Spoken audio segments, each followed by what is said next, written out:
मेरी एक कान की कनबाली मिल नहीं रही थी। मैंने पूरा घर छान मारा। मुझे तो यही लगा कि ज़रूर ये मार्केट में ही गिर गई होगी। असल में 2 दिन के बाद सुयश का जन्मदिन था। मैं उनके लिए कुछ गिफ्ट्स लेने बाहर गई थी। मेरे साथ मेरी ननद वीणा भी थी। और जब 2 औरतें बाजार जाएं तो समय कैसे निकल जाता है पता ही नहीं चलता। सुयश 1 घंटे पहले ही अपने टूर से लौट आए थे। उनके पास घर की चाबी तो थी, पर दरवाजा खोलते ही सन्नाटा सा घर देखकर उन्हें अच्छा नहीं लगा होगा। आज से 25 साल पहले ये मोबाइल्स भी तो नहीं थे कि कोई झट से मैसेज या कॉल कर दे।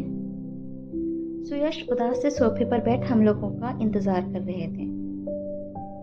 हमारी शादी को अभी बस 7 महीने ही तो हुए थे और अरेंज मैरिज के बाद एक दूसरे को समझने की कोशिश रोज ही चलती रहती है।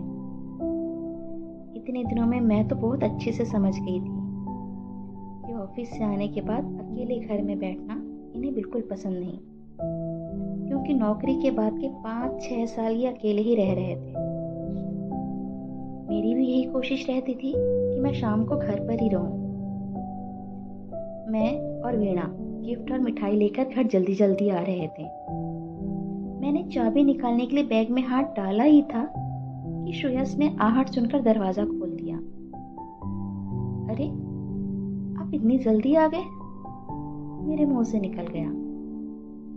सुयश ने मुंह बनाते हुए कहा कि मैं तो जल्दी आ गया, पर मैंने गलती कर दी जल्दी आकर।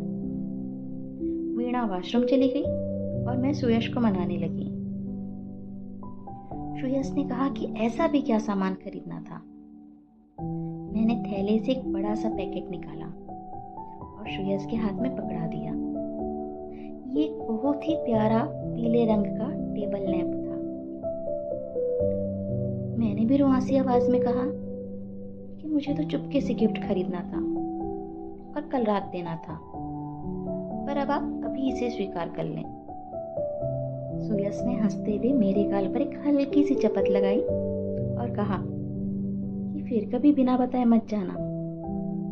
मैंने मुस्कुराकर उन्हें गले लगा लिया और इसी दरमियान मेरी कनबाली उनके शर्ट के पॉकेट में गिर गई थी, जो पूरे घर में कहीं नहीं मिली।